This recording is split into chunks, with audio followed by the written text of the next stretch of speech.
Praise God. Praise God. God is good all the time and all the time. God is good. Praise God, praise God. Isang mapagpalang araw po sa bawat isa. Sa pagkakataong ito, tayo po ay dudulog, lalapit sa ating Diyos na buhay ng may pananampalataya na kung saan may dalawa o tatlo na nagkatipon sa kanyang ngalan. Naroon siya sa kanilang kalagitnaan. Sa araw na ito, tayo po ay dudulog sa Panginoon sa ngalan ng bayan ng Bato sa probinsya ng Catanduanes. Ating hihilingin na maitatag ang altar ng ating Panginoong Heso Kristo sa bayan ng Bato. May mutag sa atong mga kaigsuunan diha sa Visayas ug sa Mindanao. Bisan pa katong atong mga kaigsuunan nga anaa sa Luzon ug sa laing nasod. Dalaygon ang Ginoo sa walay katapusan. Ang atin pong pagsambay mula sa Aklat ng Mga Awit, ika-80 kabanata, ang talata po ay 11.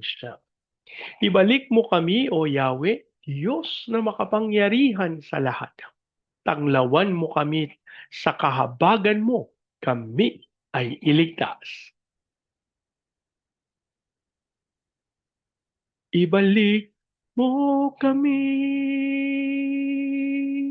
O Yahweh, Diyos na makapangyarihan sa lahat. Ibalik mo kami, O Yahweh, Diyos na makapangyarihan sa lahat. Tanglawan mo kami sa kahabagan mo, kami ay iligtas. Ama naming Diyos na makapangyarihan sa lahat. Kami po'y nagpapasalamat sa pagkakataon na minsan pang makadulog at makalapit sa iyong banal na harapan. Ama, kami po'y nagpapakumbaba, humihingi ng tawad sa lahat naming pagkakasala. Aming idinudulog sa iyo, Amang Diyos, ang lahat naming karumihan. Kami po'y umaamin sa lahat naming pagkakasala. Aming idinadalangin ang paglilinis ng banal na dugo ng aming manunubos. At amin ding idinudulog sa iyo ang bayan ng Bato sa probinsya ng Catanduanes. Ang aming panalangin ng lahat ng altar at lahat ng kasunduan na ginawa sa bayan ng Bato nang hindi ayon sa pangalan ng aming manunubos ay mapawalang bisa sa pangalan ni Jesus. At ang aming panalangin sa pangunguna ng iyong Santong Espiritu, maitatag ang altar ng aming Panginoong Heso Kristo sa bayan ng Bato. Maraming salamat po ang aming pag-asa. Tinugon mo at tinanggap namin ang aming panalangin sa pangalan ng aming Panginoong Yesus. Amen.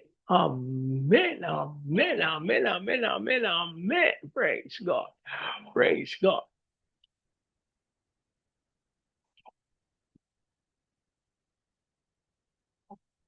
Ang atin pong pagbubulay ay mula sa aklat ng Genesis. 37 kabanata, ang talata po ay 28.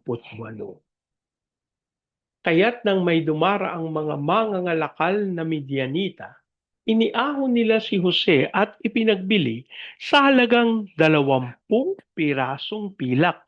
At si Jose dinala ng mga Israelita sa Ehipto. Ang Diyos po ang magpala ng kanyang buhay at makapangyarihang salita. Sa bahagi pong ito ng banal na kasulatan ay maliwanag na ipinagbili ng kanyang mga kapatid si Jose. Alam niyo po, kapag ating tinignan ang kung ano ang nasa likod ng pagbebenta sa kanilang kapatid ng kanyang mga kapatid, alam niyo po yung presyong 20 pirasong pilak, ito po ay halaga ng isang alipin. Samantalang tayo po ay nagpapasalamat sa Panginoon na hindi nila pinatay si Jose. Aba, nakalulungkot po sapagkat tunay ang naging pagtingin kay Jose ay isang alipin. Pero siyempre, dapat nating maunawa na hindi naman magiging kung sino si Jose dun sa mga susunod na talata kung hindi siya nagsimula sa pagiging alipin. Alam niyo po, minsan may mga kaisipan tayo, may mga karanasan tayo na sinasabi natin, hindi ko to deserve. Hindi to dapat nangyari sa akin. Anak ako ng Diyos. Nagtitiwala ako sa Panginoon. Alam niyo po, si Jose nakatanggap ng pangitain galing sa langit sa pamamagitan ng panaginip. Pero mga kapatid, sa lahat ng kanyang pinagdaanan, wala tayong maririnig, wala tayong makikita na si Jose ay nagreklamo at sinabi sa Panginoon, akala ko ba ipinangako mo sa akin? Akala ko ba ito yung pangako mo sa akin? Bagkus, alam niyo po, nabuhay siya, ginanap niya kung ano yung kailangan dun sa panahon, dun sa oras kung nasaan siya. Ito po ay paalala para sa bawat isa sa atin. Tayo ba ay nabibigatan? Tayo ba ay dumaraan sa isang mahigpit na pagsubok? At sa ating alaala, sa ating sapantaha, hindi ko to deserve. Hindi ako marapat na dumadaan sa ganitong sitwasyon. Napakabigat naman itong aking pinagdadaanan.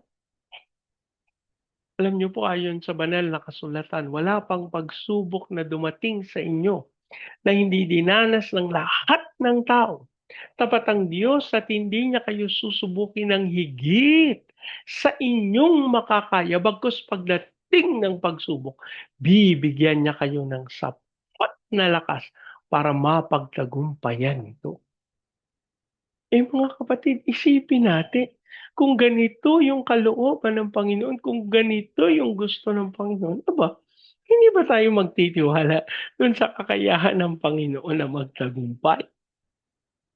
Aba, kung tayo'y merong pangangailangan, kung tayo'y merong kulang, magtiwala tayo sa kakayahan ng Panginoon na kanyang gaganapin yung kanyang ipinangako. At kasama dyan, kapag dumaan yung mga mangangalakal, tayo'y ibebenta.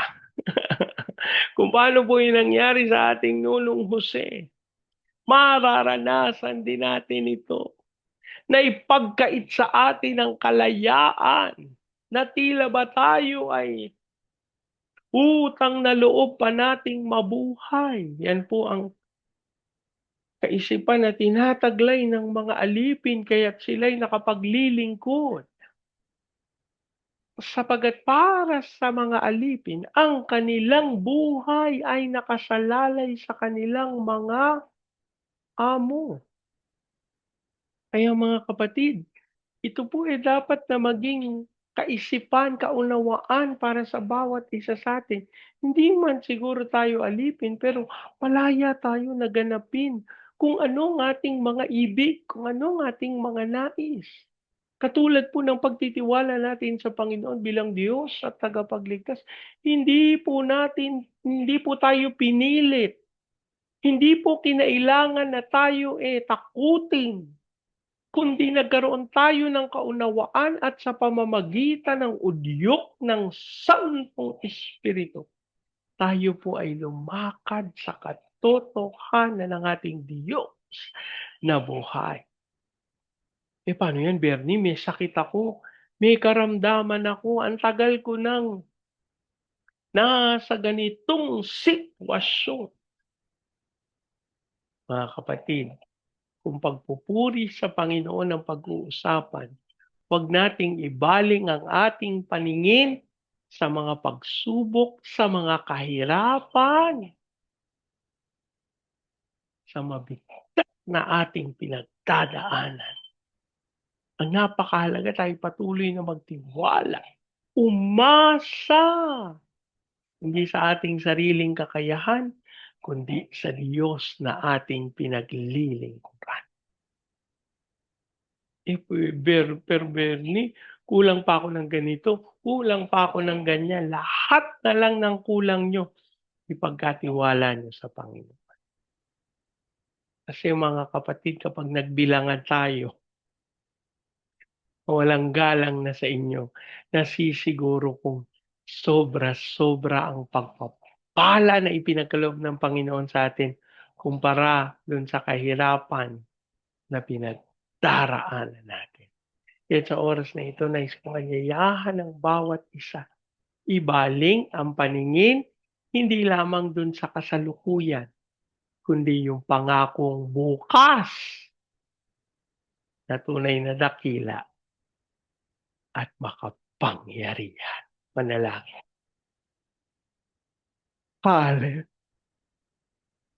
Hallelujah. Panginoon, kami po'y nagpapasalamat sa iyong salita. Kami po'y nagpapasalamat na ang aming pag-asa ay mula sa inyo. Kahit kung kami man po ay nawala, nagtago, Panginoon, sa oras na ito, kami manunumbalik at aangkinin ang iyong pagsama, aangkinin ang iyong pangunguna, aangkinin ang patuloy na pagpapala sa pangalan ni Jesus. Amin din pong idinudulog sa iyo, Panginoon, ang bayan ng Bato sa probinsya ng Catanduanes. Ang aming panalangin, ikaw pong kumilos sa mga altar sa bayan ng Bato. At sa pangalan ni Jesus, dasal namin na dumaloy ang Espiritu kapangyarihan sa magitan ng pagkakaisa, unawaan ng mga lingkod mo na nasa bahay, sa bayan ng Bato. At ang aming panalangin maitatag ang altar ng aming Panginoong Hesukristo sa bayan ng Bato. Kaya't kami nananalig walang anumang pangangailangan ang hindi nyo kakatagpuin. Basta kami nagtiwala at lumakad sa inyong katwiran. Amin din pong idinulog sa iyo aming mga misyonero sa iba't ibang panig na daigdig. Palakasin, patatagin at kalooban mo po sila ng kapangyarihan na walang anumang sandata na ginawa laban sa kanilang magtatagumpay. Amin din pong idinudulog sa iyo, Panginoon, ang mga bayan ng mga Diyos na ang iyong lingkod, na ang mga lingkod mo ay patuloy na humihiling ng pagkilos mo ng may kapangyarihan. Lord, ikaw ang magdantay ng iyong banal, mapagbalat, mapaghimalang kamay. And we declare the fire of revival sa bayan ng Bato. Hayaan mo pong dumalo ito sa Baguio City, Cagayan de Oro, Legazpi, Lipa, Manila, Pampanga, Pateros. Kilusan mo po ng may kapangyarihan ang mga bayang ito at dasal namin ang pagsama ng iyong Santong Espiritu. Habang amin din pong dinudulog sa iyo, Panginoon, ang pangungunan niyo sa aming mga buhay at sa aming mga iglesia, sa aming mga kinakatawang kapangyarihan. Lord, mapangyari ang iyong dakilang kalooban. At sa pangalan ni Jesus, kami tunay na nagtagumpay na. Ang aming din pong dinudulog sa iyo, Panginoon, na kumilos ka ng may kapangyarihan at dumaloy ang iyong kalwalhatian at mapangyari ang kapangyarihan na ipinagkaloob sa iyo ng aming Panginoong Jesucristo. Lord, ang aming panalangin, dumaloy ito sa buong Luzon, Visayas at Mindanao para matanggap namin yung tawag mo to be the launching pad of the gospel, to be a missionary sending country, and to be the America of Asia, in a height of its glory. Dasal din namin ang pagkilos mo ng may kapangyarihan upang tunay maganap ang iyong dakilang kalooban. Maraming salamat po, inaangkin namin. Tinanggap namin ang aming panalangin sa pangalan ng aming Panginoong Yesus. Amen.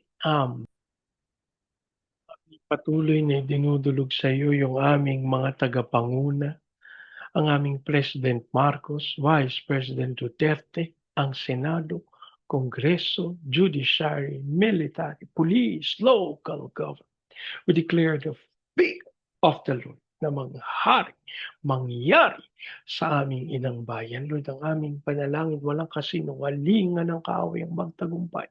Bagkus, ang iyong itinalaga, amang Diyos, ang iyong katotohanan ang siyang tunay na maganap sa aming pinakamamahal na bayan. As we also pray, Lord God, sa iyong pagkilos sa aming mga training agencies, katulad po ng Main Lifeline, Asian Center for Missions, Elijah House, Philippines, Church Renewal, Asia Pacific, International, Institute Studies. Lord, ipagkaloob mong lahat ng pangangailangan ng mga ministeryong ito upang magtagumpay sila sa pagganap ng iyong kalooban. As we also pray, Lord God, sa aming mga missionero, sa iba't ibang panig ng daigdig, ikaw pong gumabay, magturo ng lahat ng kanilang pangangailangan. Gayun din po, Panginoon, sa aming mga OFWs na tinawag mo bilang overseas Filipino witnesses. Kaya mong sila'y maging mga saksi sa mga bansa na iyong pinagdalahan sa kanila. As we also pray for the fulfillment of your purposes sa Cambodia, Myanmar, Laos, Vietnam, Thailand, Malaysia, Singapore, Indonesia, Brunei. Lord, dasal namin ang iyong kapangyarihan. Mapangyari ang iyong dakilang kalooban. At sa pangalan ni Jesus, bumaba ang apoy ng iyong pagkilos sa mga bayang ito. As you also declare your blessings sa Hong Kong, Macau, Taiwan, kumilos kayo ng may kapangyarihan upang magtagumpay ang inyong dakilang kalooban. As you also pray for the fulfillment of your purposes, Panginoon, sa China, Japan, South Korea, North Korea, Brazil, Russia, at Amerika. Dasal din po namin ang apoy ng iyong pagsama, the fire of revival, as we declare peace over Israel. Maraming salamat po ang aming pag-asa at tinugon nyo. At tinanggap namin ang aming panalangin sa pangalan ng aming Panginoong Yesus. Amen. Amen. Amen. Amen. Amen. Amen. Amen. Praise God. Praise God. Lagi po natin tatandaan sa anumang pagsubok, problema, kahirapan, sakit, karamdaman. Tayo dudulog lalapit, tatawag sa Panginoon dahil sa Diyos walang imposible. Sa pagkakataong ito, atin pong idideklara ang pagsama, ang kapangyarihan ng basbas ng Panginoon sa inyo at sa inyong sambahayan. I declare the everlasting love of the Father. I declare the unending blessings of the Son. I declare the sweet, sweet, sweet fellowship of the Holy Spirit now and forever. I declare this new house and lot with parking, with a new vehicle, and with a flourishing business. In Jesus' name. Amen. Amen. Amen. Amen. Amen. Amen. Amen. Amen. Praise God. Praise God. Hanggang sa susunod po. Sama-sama nating ideklara. Pilipinas, God bless you big time. And so we declare to God be all the glory in Jesus' name. Amen. Amen. Amen. Amen. Amen. Amen. Amen. Praise God. Praise God.